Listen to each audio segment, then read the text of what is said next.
मांसाहार कभी न करना, मानवता के पथ पर चलना। मांसाहार कभी न करना, मानवता के पथ पर चलना। मांसाहार कभी न करना, मानवता के पथ पर चलना। बोले सतगुरुदेव भगवान की जय। सावन में ही मैया बोले राम की जय।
तीन क्रम कराया जाता है। पहला क्रम है जो आरती कराई गई। दूसरा क्रम है 5 घंटे का श्री दुर्गा चालीसा पाठ का अनुष्ठान कराया जाता है। तीसरा क्रम है 24 घंटे का अनुष्ठान कराया जाता है। इसमें किसी प्रकार का शुल्क नहीं लिया जाता है, गुरु दक्षिणा नहीं दिया जाता है। आप लोगों ने देखे होंगे सत्यनारायण महाराज का कथा कराएंगे, पूजा कराएंगे, तो जो पंडित आएगा वो गुरु दक्षिणा लेगा और तरह तरह का बवाल बतलाएगा, इतना हमको चाहिए, उतना चाहिए। लेकिन ये संगठन में कुछ नहीं है। जो कि वह जो भी मंत्र बताएगा, जो भी पूजा पाठ करेगा, वो शायद सबको समझ में नहीं आता होगा। और यह जो आरती साधना जो भी मंत्र उच्चारण किया गया सबको बराबर समझ में ध्यान में आएगा। और साधारण साधना है, माँ की साधना सदगुरुदेव भगवान ने बताया है कि एकदम सरल साधना है। और यदि माँ की साधना कर लिए तो सभी देवी देवताओं की साधना एक साथ हमारी हो जाती है। इसलिए कि आप लोगों ने देखा होगा कि जितने देवी देवता हैं सभी लोग माँ के चरणों में समर्पित रहते हैं। माँ की आरती करने के लिए देवी देवता लोग ललायत रहते हैं। जो कि आज हम लोगों ने माँ का आरती किया, जो कि जो आरती में जो माँ भक्त आए हैं वह बहुत पूर्ण जन्मों का संस्कार है कि वह माँ की आरती में आज बैठने का स्वभाव मिला। और यह जो धरती है यहाँ का, यह जो माँ भैया के घर में यह साधना कराई गई, वह लोग भी पूर्ण जन्मों का बहुत संस्कार है, कुछ न कुछ माँ से तार जुड़ा है कि आज नवरात्रि के पर्व में माँ की आरती कराई गई। इसलिए वह लोग भी बहुत सौभाग्यशाली हैं। जिनके कानों तक यह आवाज गूंजी वह लोग भी बहुत सौभाग्यशाली हैं कि माँ की और गुरुवर की आरती चालीसा पाठ उनके कानों तक गूंजा। वो लोग भी बहुत सौभाग्यशाली हैं। और इसमें कोई खर्च नहीं है। चरण लेते समय कुछ लोग सोचते हैं कि अरे मेरे पास तो पैसा है नहीं तो मैं चरण कैसे लूँ। ऐसा कुछ नहीं। संगठन में गुरुवर जी बोले हैं पैसा की बात नहीं है। पैसा यदि ऊपर वाला भगवान ने आपको दिया है, धंधा बिजली नौकरी दिया है, आपके पास है, तो उसमें 1 रुपया से लेकर जितना आप समर्पित कर दीजिए। और वह जो पैसा आप समर्पित करेंगे वह यहाँ जो भैया बहनी के नाम से आरती कराई गई उस नाम से फार्म भराएगा और वहाँ जाएगा जहाँ पे सिद्धाश्रम धाम है। वहाँ पे निःशुल्क भोजन की व्यवस्था हमेशा गुरुवर की तरफ से रहती है। उस भोजन में यह पैसा जाके लगेगा, यानी आपका पैसा यहाँ पे चढ़ाया हुआ व्यर्थ नहीं जाएगा। और जो जितना आपके पास शक्ति है उसके हिसाब से चढ़ाना है। ये नहीं कि हमारे पास इतनी नहीं चढ़ाना नहीं है तो आप ऐसे भी चरण ले सकते हैं। आरती का प्रणाम करके प्रसाद लेके पूर्ण रूप से अपने घर जाएंगे। और इस क्रम के तरफ आगे बढ़ते हुए सदगुरुदेव भगवान ने बताए हैं छोटा छोटा 5 क्रम दिए हैं। यदि इस 5 क्रम को यदि अपने जीवन में उतारते हैं तो आपको पूर्ण रूप से आपके अंदर जो भी कठिनाइयां हैं, जो भी परेशानियां हैं, धीरे धीरे नष्ट हो जाती हैं। जो कि पहला क्रम है अपने माथे के ऊपर कुमकुम का तिलक लगाना। आप लोगों ने सोचे होंगे ये क्या है, माँ के ऊपर माथे के ऊपर कुमकुम का तिलक लगाना। आप लोगों ने स्वयं विचार करिए। हिंदू धर्म में देवी देवता जो भी हैं उनके मस्तक पे कुमकुम का तिलक जरूर लगा होता है।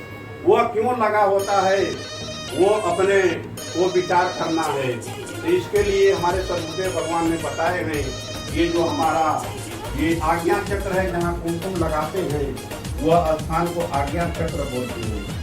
वहीं से हमारे शरीर में भूत प्रेत की बाधाएं या कुछ भी नकारात्मक शक्तियाँ प्रवेश करती हैं।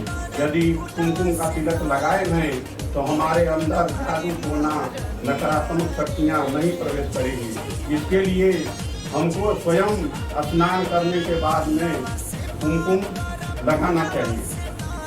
दूसरा क्रम हमारे सदगुरुदेव भगवान ने बताए हैं अपने घर के ऊपर ये जो छवि के ऊपर जो ध्वज लगा हुआ है ये ध्वज अपने घर के ऊपर अवश्य लगा होना चाहिए। इसलिए कि रात में देवी देवता लोग भ्रमण करने को निकलते हैं तो जब जो घर के ऊपर ध्वज लगा है वहाँ देवी देवता लोग विराजमान करते हैं। वहाँ बोलते हैं कि हमारा भक्त का घर है यहाँ। इसके लिए वहाँ देवी देवता लोग ठहरते हैं, आशीर्वाद दे के जाते हैं। यानी यदि ध्वज आप लगा दिए घर के ऊपर तो आपका मंदिर का स्वरूप हो गया, घर मंदिर जैसा घर हो गया। इसलिए माँ का ध्वज अवश्य लगाना चाहिए अपने घर के ऊपर। तीसरा क्रम है गुरुवार का व्रत रखना। यदि गुरुवार को व्रत आप रखते हैं, गुरुवार का ऐसा व्रत है कि गुरु का व्रत है, विष्णु जी का व्रत है, माता जी का व्रत है। गुरुवार को यदि व्रत आप रखते हैं तो और अन्य किसी व्रत रखने की आवश्यकता नहीं है। इसलिए कि गुरु का व्रत है और विष्णु भगवान का व्रत है। गुरुवार का व्रत जो है बताया गया है हमारे संगठन में कि साधारण व्रत है, इसमें कोई कठिनाइयाँ नहीं है। सुबह में आप स्नान करके थोड़ा बहुत जलपान कर लीजिए, उसके बाद में दोपहर में आप फल और खा सकते हैं, पानी पी सकते हैं। उसके बाद में जब शाम हुआ माँ की आरती साधना करके और पूर्ण रूप से भोजन बनाकर आप शाम को भोजन करते हैं, उस दिन लहसुन प्याज नहीं होना चाहिए, तो आपका व्रत जो होता है फलित होता है। इसलिए कि गुरुवार भी बताए हैं कि 9 दिन जो हम लोग गुरुवार व्रत रखते हैं, पूरा कोई लोग रखते एकदम अन्न खाते ही नहीं है, तो उसमें क्या होता है कि शरीर को परेशानी होती है, तो अंगुली पे गिनते हैं कि कई दिन और रह गया है भाई, तो अभी बहुत दिन, तो उसमें जब ऐसा जब सोचेंगे ना तो व्रत टूट जाता है। इसके लिए गुरुवार जी बताए हैं कि शाम को भोजन बना के आरती पूजन करने के बाद आप भोजन करते हैं, तो आप 9 दिन को आसानी से आप भोजन व्रत रख सकते हैं और दिन में पानी का सेवन कर सकते हैं, इसलिए कि शरीर को पानी की बहुत आवश्यकता है। ये नहीं है कि पानी पी रहा तो व्रत टूट जाए, ऐसा नहीं है। आगे क्रम हमारे सदगुरुदेव भगवान बताए हैं, ये रक्षा कवच जो गले में हम लगाया हूँ, या किसी समय माता आदि शक्ति जगत जननी जगदम्बे माँ ने स्वयं गुरुवार को प्रदान किए हुए हैं। इसके लिए गुरुवार ने सभी गुरु भाइयों को प्रदान किए हैं। यदि इसको लगाते हैं तो आपके अंदर जो भी, यदि ये आप लगाए हैं, लगाकर कभी एहसास करिएगा, यदि किसी से आपका झगड़ा भी होता है ना, तो आपका ध्यान रक्षा कर छिड़ जाएगा। आप गलत शब्द बोल ही नहीं सकते और गलत चीज आपके ऊपर आएगा नहीं। यदि गलत चीज रहेगा आपके अंदर, यदि रक्षा कवच में इतना शक्ति है कि माँ का आंचल है, गुरुवार जी प्रदान किए हैं, आपके अंदर जो भी कठिनाइयाँ हैं धीरे धीरे खत्म हो जाती हैं। आगे क्रम गुरुवार जी दिए हैं, ये शक्ति जल आपको प्रसाद रूप में अभी दिया जाएगा। ये जल है, ये गुरुवार जी ने यज्ञों के साथ में यज्ञ करते हुए विशिष्ट मंत्रों का उच्चारण करते हुए इस शक्ति जल को तैयार किए हैं। इस शक्ति जल की इतनी विशेषता है कि हम कितना बखान करेंगे तो कम है। यदि आपको कोई भारी से भारी बीमारी है, दवा काम नहीं कर रही है, और यदि ये नित्य इस शक्ति जल को सेवन करें और वही दवा पिलाए, वो दवा काम करने लगे। लेकिन इस शक्ति जल का कुछ विशेषता है, पूर्ण रूप से नशा मुक्त जब होएंगे तभी ये काम करेगा, नहीं तो कम काम करेगा। नशा करेंगे, मांसाहार करेंगे तो उतना ये शक्ति जल काम नहीं करेगा जितना कि नशा मुक्त होकर करेंगे। इसके साथ में अपनी वाणी को विराम देता हूँ।